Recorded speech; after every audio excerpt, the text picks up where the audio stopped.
여러분 안녕하십니까, 용산도령입니다. 자, 뒤이어서 장동건 씨에 대해서 말씀을 드려볼게요. 장동건 씨는 1972년생, 예, 이렇게 돼 있고, 그다음에 92년 MBC 공채로 데뷔를 하셨습니다. 자, 묘월에 태어난 정화 일주네요. 장동건 씨 같은 경우에 주진무 씨와 장동건 씨가 서로 이 같은 사건에 연루가 됐는데도 불구하고 제가 볼 때는 주진무 씨보다 장동건 씨가 받는 데미지가 훨씬 더 적어요. 왜 그러냐면 우리가 똑같이 어떤 잘못을 하더라도 매를 더 맞는 사람이 있고 덜 맞는 사람이 있잖아요. 그리고 더 많이 혼나는 사람이 있고 그리고 덜 혼나는 사람이 있는 것처럼 두 분이 지금 동시에 어떤 사건에 같이 휘말려가지고 지금 구설에 오르고, 그런데 장동건 씨가 받는 데미지는 상대적으로 좀 적어 보입니다. 주진무 씨에 비해서는. 그리고 이 장동건 씨 사주를 보게 되면 이분 같은 경우에는 이 관격 사주예요. 사실상 관격 사주라서 사업가의 운을 가서는 안 되는데, 이분이 희한하게 20살부터 들어오는 운이 마치 자기가 사업을 해도 되는 그런 대운으로 흘러가요. 과거에 이분이 SMCNC를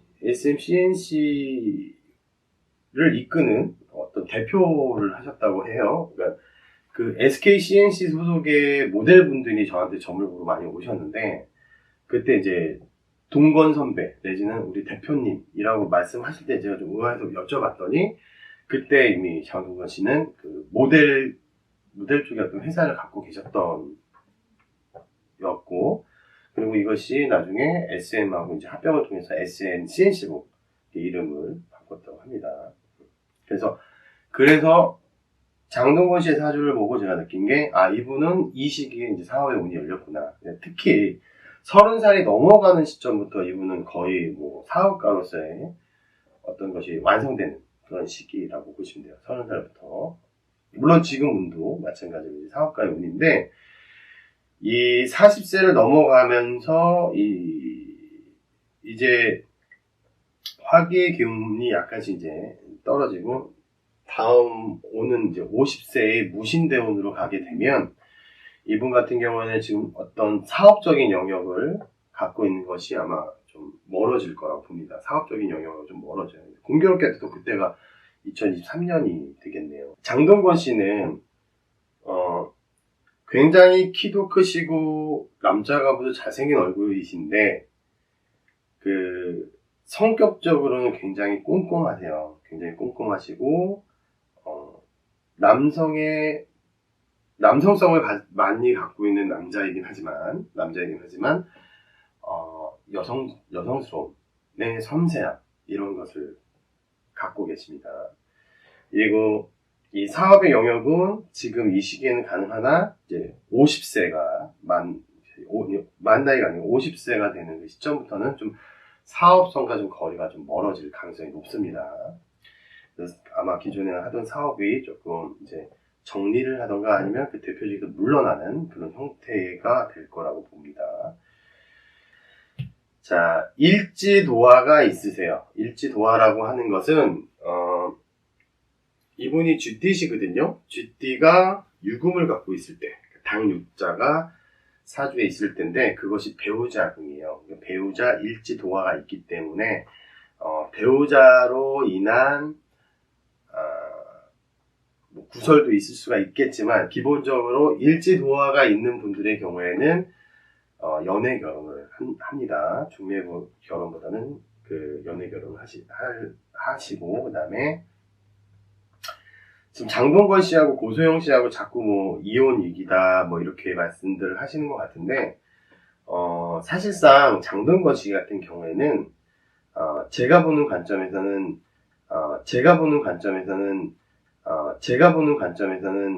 당장 이혼을 하긴 좀 어렵습니다. 오히려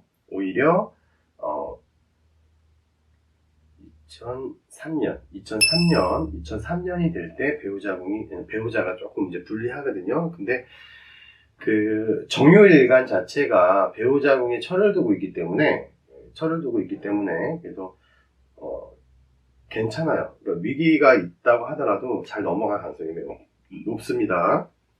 그래서 당분간 뭐 위기의 뭐 이혼설 뭐 이런 건 뭐 물론 세간의 사람들이 얘기할 수는 있겠지만 이것만 가지고 이혼을 한다라고 보기 좀 어렵죠. 그래서 오히려 2023년이 되는 해가 이혼 위기가 있지 당장의 이혼 위기는 제가 볼 때는 크게 없어요. 물론 뭐 사소한 말다툼 같은 건 있을 수 있겠지만 그걸로 인해서 뭐 이혼까지 가는 파국은 제가 볼 때는 없어 보이고, 만약에 있다라고 한다면 2023년 정도 이렇게 보입니다.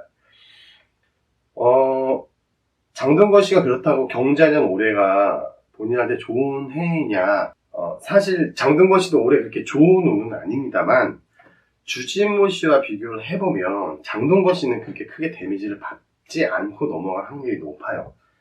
2023년께 그때 이제 공방수가 들어와 부부간의 갈등과 불화가 있을 수 있고 심하면 이혼까지도 갈 수 있겠으나 내년 같은 경우에는 이제 정신적인 스트레스 이런 것이 좀 많이 있긴 하겠지만 세간의 주목은 장동건 씨가 더 많이 받겠으나 오히려 어떤 질책이나 비난 이런 것은 오히려 장동건 씨가 주진모 씨에 비해서 훨씬 더 좀 적은 데미지를 받을 가능성이 높다라는 걸 말씀드리고요. 그다음에 아까도 말씀드렸다시피 두 분 다 경자년에서 들어오는 게 정신적인 스트레스가 좀 많이 들어옵니다. 그게 사주에 이제 귀문간이 두 분 다 귀문간이 들어오는데 공교롭게도 장동건 씨도 술로 인해서 어떤 스트레스를 넘기려고 하시면 오히려 실수를 많이 저지를 수 있으니까 장동건 씨, 주진모 씨 두 분 다 술로 인한 실수를 저지를 가능성이 높기 때문에 가급적 스트레스를 술로 푸는 것은 금기하셔야 합니다. 네, 오늘 전반적으로 장동건 씨와 주진모 씨의 사주를 한번 풀어봤고요.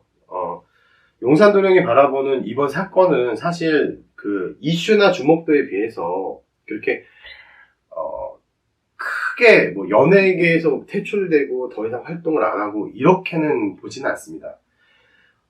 운명이라는 것이 나아갈 때와 후퇴하는 것이 운명이라고 한다면 지금 장동건 씨와 주진모 씨는 약간의 그런 운에서 이렇게 한 발짝 물러나는 그런 운이지 이분들이 연예계 생활 떠난다 안 떠난다 그렇게까지 보기 좀 어렵습니다만 과거보다는 이제 활동이 조금 위축될 수 있는 가능성이 있겠지만 이번 일을 계기로 슬기롭게 잘 극복해 나가셨으면 좋겠고, 그리고 더욱더 왕성한 활동, 오히려 힘들 때 있어 더 왕성한 활동으로 위기를 모면하는 것도 하나의 방법이니까 꼭 참고하셔서 잘 넘어갔으면 좋겠습니다. 이상 지그재그 연구소의 용산도령이었습니다. 감사합니다.